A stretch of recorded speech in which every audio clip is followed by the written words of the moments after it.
Assalamualaikum warahmatullahi wabarakatuh. Bismillahirrahmanirrahim. Alhamdulillahilladzi arsala rasulahu bil huda wa dinil haqq liyudhhirahu 'ala dini kullih.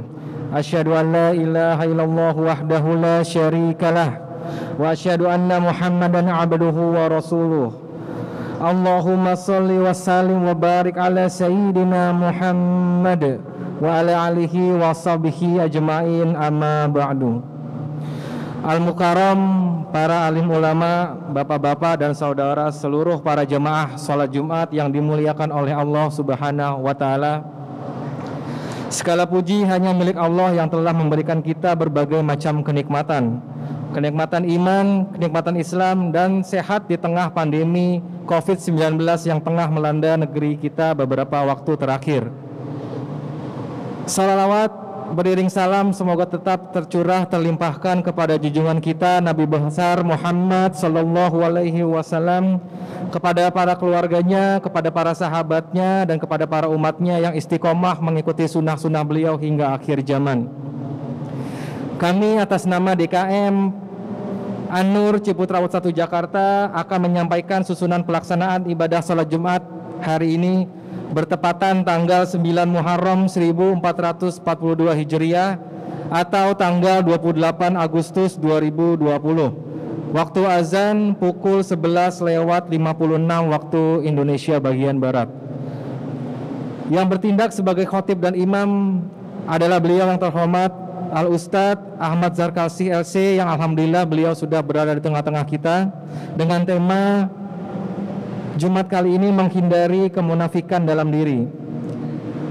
Yang bertindak sebagai muazin Bapak Diki Firmansyah dari Hotel Raffles. Kemudian laporan infak dan sedekah saldo minggu lalu sebesar Rp35.768.534. Pengeluaran minggu ini sebesar 1.400.000. Kemudian pendapatan minggu lalu sebesar Rp2.905.500, sehingga total saldo saat ini sebesar Rp37.274.034. Kami atas nama DKM An-Nur Ciputra 1 Jakarta menyampaikan terima kasih atas amal ibadahnya. Mudah-mudahan apa yang kita berikan dan ibadah yang kita laksanakan senantiasa dalam keridhaan Allah Subhanahu wa taala, serta akan membuahkan rahmat dan nikmat bagi kita semua fi dunia wal akhirah. Amin ya rabbal alamin. Terkait aktivitas ibadah di masa pandemi COVID-19 ini, kami pengurus DKM An-Nur Ciputra 1 Jakarta kembali mengingatkan kepada para jemaah untuk tetap menjalankan protokol kesehatan dari pemerintah, yaitu 1. Diwajibkan kepada jemaah untuk memakai masker. 2. Mencuci tangan dengan sabun dan air yang mengalir sebelum memasuki dan keluar area sholat Jumat. 3. Untuk sementara waktu tidak berjabat tangan dan melakukan kontak fisik dengan jemaah yang lainnya. 4. Menjaga jarak antar jemaah. Dan yang 5. Membawa perlengkapan ibadah masing-masing. Kepada para jemaah kami ingatkan juga agar kiranya dapat mengisi saf-saf di depan yang kosong terlebih dahulu. Titik saf berwarna hijau terletak pada tumit kaki. Kami juga menghimbau kepada para jemaah agar sholat Jumat kita berlangsung secara khusyuk dan hikmat. Kiranya bagi para jemaah dapat menonaktifkan alat komunikasinya atau mengaktifkannya dengan nada silent atau getar. Kami mengingatkan kepada para jemaah saat memasuki dan keluar area sholat Jumat untuk tidak berdesakan dan menjaga jarak aman terhadap jemaah yang lainnya. Kami sebagai pengurus DKM An-Nur Ciputra 1 Jakarta menyampaikan terima kasih yang sebesar-besarnya. Mohon maaf atas segala kekurangan yang ada, teriring doa semoga kesejahteraan, keselamatan, dan barokah Allah Subhanahu wa taala senantiasa tercurah kepada kita. Amin ya rabbal alamin. Billahi taufiq wal hidayah. Wassalamualaikum warahmatullahi wabarakatuh.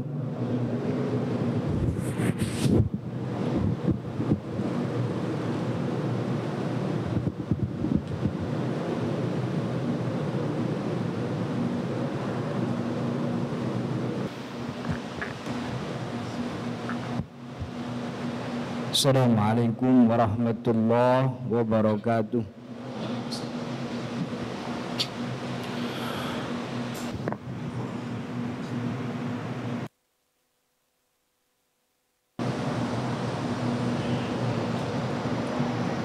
Alhamdulillah. Alhamdulillahi Rabbil Alamin. Nahmaduhu wa nasta'inuhu wa nastaghfiruh. Wa na'udzu billahi min syururi anfusina wa sayyiati a'malina. May yahdihillahu fala mudilla lahu wa may yudlilhu falan tajida lahu waliyyan mursyida. Ashhadu an la ilaha illallah wahdahu la syarika lah wa ashhadu anna sayyidana Muhammadan abduhu wa rasuluh. Allahumma salli wa sallim wa barik ala sayyidina Muhammadin wa ala alihi wa sahbihi wa man tabi'ahum bi ihsanin ila yaumiddin. Amma ba'du, faya ibadallah, usikum wa nafsi bitaqwallah, faqad fazal muttaqun. Yaqulullahu ta'ala fi kitabihil karim, a'udzu billahi minasy syaithanir rajim. Ya ayyuhalladzina amanu taqullaha wa qulu qawlan sadida. Wa qala Rasul sallallahu alaihi wasallam ma nahaitukum anhu fajtanibuh wa ma amartukum bihi fa'tu minhu mastata'tum. Para jemaah sidang salat Jumat yang dirahmati Allah Subhanahu wa taala. Ada satu hadis Nabi Muhammad sallallahu alaihi wasallam yang masyhur sekali. Bahkan mungkin setiap kita hafal hadis ini. Kata Nabi Muhammad sallallahu alaihi wasallam, inna athqala salati 'alal munafiqin salatul isya wa salatul fajri. Kata Nabi Muhammad sallallahu alaihi wasallam bahwa ada dua salat yang mana salat ini paling berat buat orang munafik. Karena memang orang munafik 5 sholat waktu itu berat semuanya. Dan di antara 5 waktu ini yang paling berat itu 2 sholat, yaitu sholat isya dan juga sholat subuh. Zuhur itu juga berat bagi orang munafik, tapi jauh lebih berat sholat isya dan sholat subuh. Itu kata Nabi Muhammad SAW. Dan dalam hadis ini Nabi Muhammad mengeksplisitkan penyebutan munafik. Tapi para jemaah yang dirahmati Allah, tidak bisa kemudian kita pahami bahwa kalau ada orang yang rada susah bangun subuh, rada ogah sholat isya, kemudian kita katakan munafik. Tidak begitu memahami hadis ini. Ulama memahami, menjelaskan hadis ini bukan sebagaimana kita pahami, bahwa kalau ada orang rada susah datang ke masjid waktu subuh, paling sering absen waktu isya di masjid, berarti munafik. Tidak seperti itu yang dipahami oleh ulama. Ulama memahami hadis ini karena memang wataknya orang munafik, settingan dasar hatinya orang munafik itu, mereka kalau beribadah selalu yang dituju bukan Allah. Karena munafik artinya izharul iman wa kitmanul kufri. Itu orang munafik. Izharul iman, menampakkan keimanan. Kalau depan orang dia pakai peci paling bagus, pakai koko paling mahal, pakai sorban paling wah, rasanya udah nggak ada lagi syekh yang paling pintar kecuali dia. Akan tetapi di belakang manusia kitmanul kufur, dia menyimpan kekufuran. Apa itu kekufurannya? Semua yang dihasilkan dari penampilannya, dari ibadahnya, yang dituju bukan Allah, tapi yang dituju adalah pujian manusia. Biar dikata sama orang, biar dilihat sama orang, biar dipuji sama orang, biar dibilang bagus sama orang. Itu kekufuran. Karena dia menyelenggarakan ibadah untuk dirinya, tapi yang dituju bukan Allah Subhanahu wa ta'ala. Nah, dalam konteks hadis ini betul Nabi Muhammad SAW mengatakan munafik. Karena munafik itu wataknya default hatinya selalu beribadah yang dituju bukan Allah. Maka ketika datang waktu Isya, dan ketika zaman Nabi Muhammad SAW waktu Isya itu ya gelap gulita, tidak seperti sekarang ada lampu terang benderang, tempat berkumpul orang ramai. Justru waktu Isya ke atas.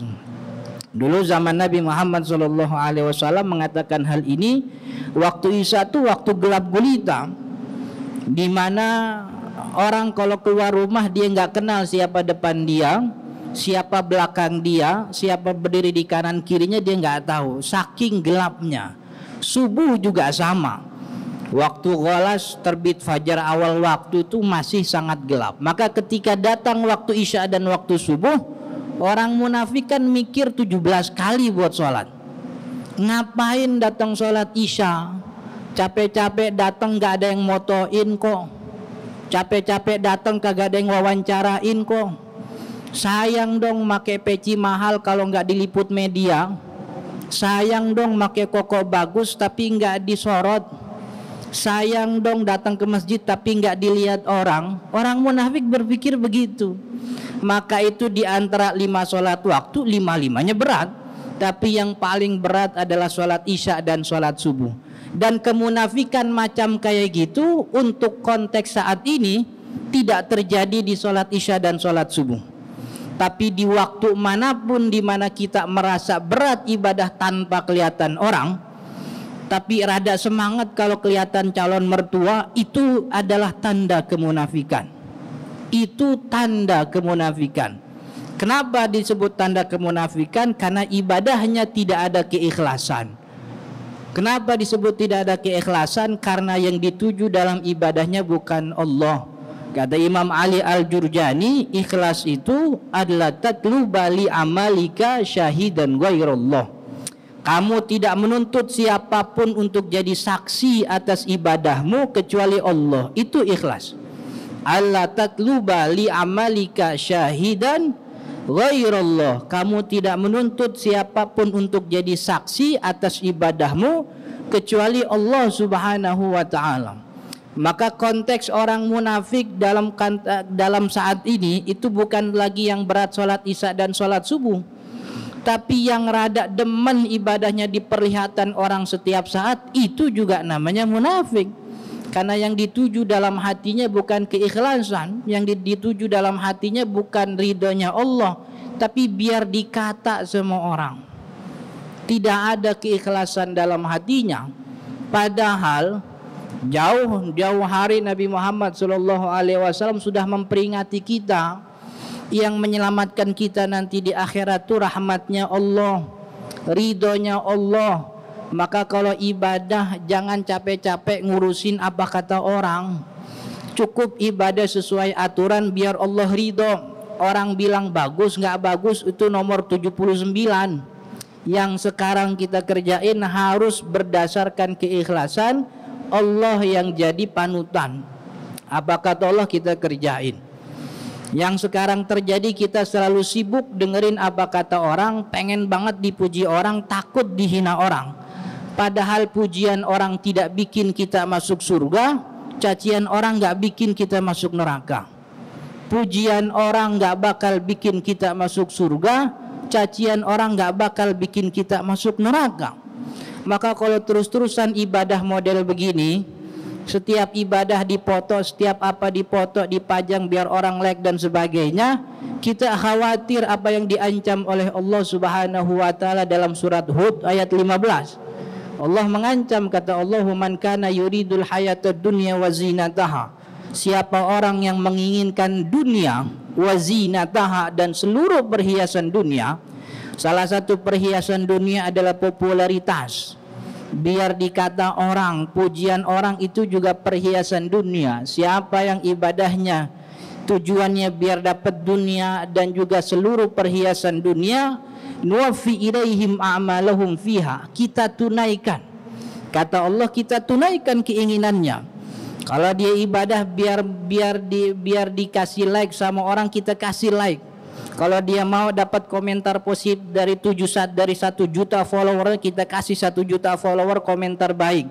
Nuwaffi ilaihim fiha, kita tunaikan wa hum fiha la yubkhasun, dan tak sekalipun mereka kita kurangi jatahnya.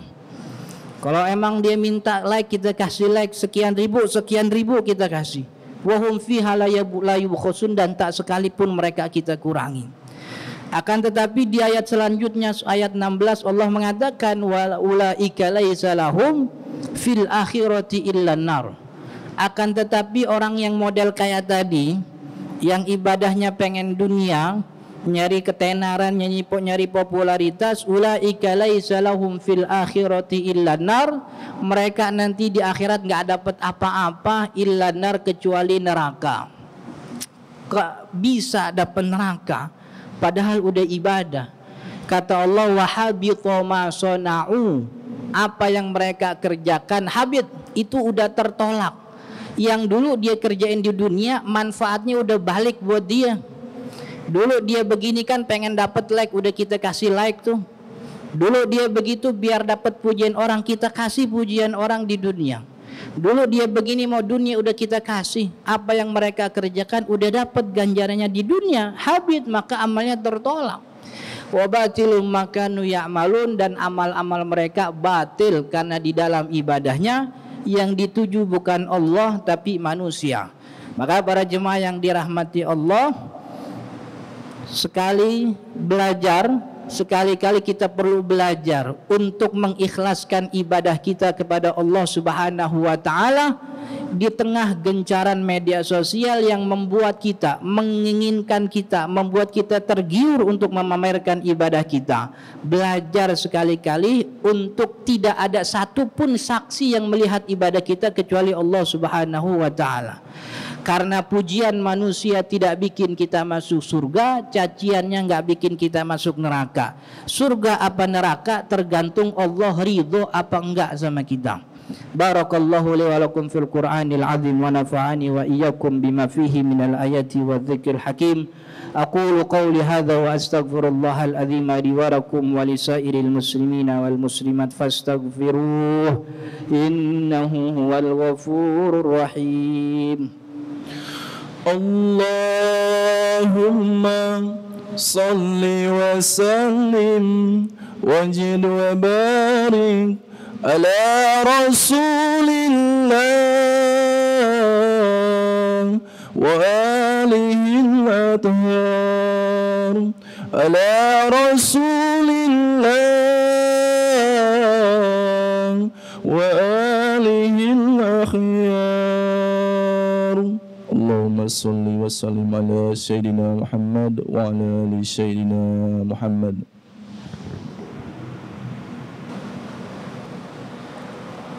Alhamdulillah, nahmadullahi hamdan wa nashkuruhu syukran. Ashhadu an la ilaha illallah wahdahu la syarika lah, wa ashhadu anna sayyidana Muhammadan abduhu wa rasuluh. Allahumma salli wa sallim wa barik ala sayyidina Muhammadin wa ala alihi wa sahbihi wa man tabi'ahum bi ihsanin ila yaumiddin. Amma ba'du, fa ya ibadallah, usikum wa nafsi bitaqwallah, faqad fazal muttaqun. Fa'lamu ayyuhal ibad anna allaha amarakum bi syai'in bada'a fihi bi nafsihi wa sanna bi malaikatihil musabbihati bi qudsi haitsu qala ta'ala inna allaha wa malaikatahu yusalluna 'alan nabi ya ayyuhalladzina amanu sallu 'alaihi wa sallimu taslima. Allahumma salli wa sallim wa barik ala sayyidina Muhammadin wa ala ali sayyidina Muhammad kama sallaita wa barakta ala sayyidina Ibrahim wa ala ali sayyidina Ibrahim fil alamin innaka Hamidum Majid. Warda 'anna wa 'anil khulafa'ir rasyidin Abi Bakr wa Umar wa Utsman wa Ali wa an baqiyatis sahabati wat tabi'in. Warda 'anna wa anhum bi rahmatika ya arhamar rahimin.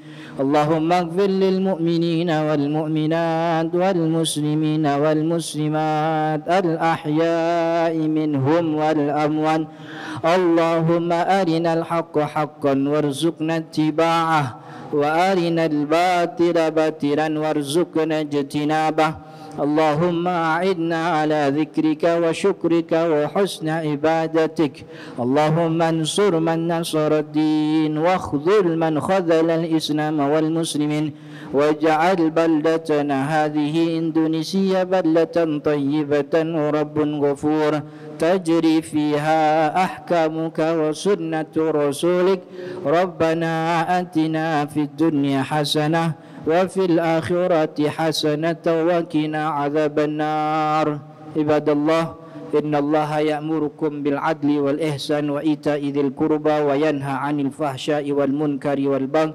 يعظكم لعلكم تذكرون فاذكروا الله العظيم يذكركم واشكروه على نعمه يزدكم واسألوه من فضله يعطيكم ولذكر الله أكبر أقيموا الصلاة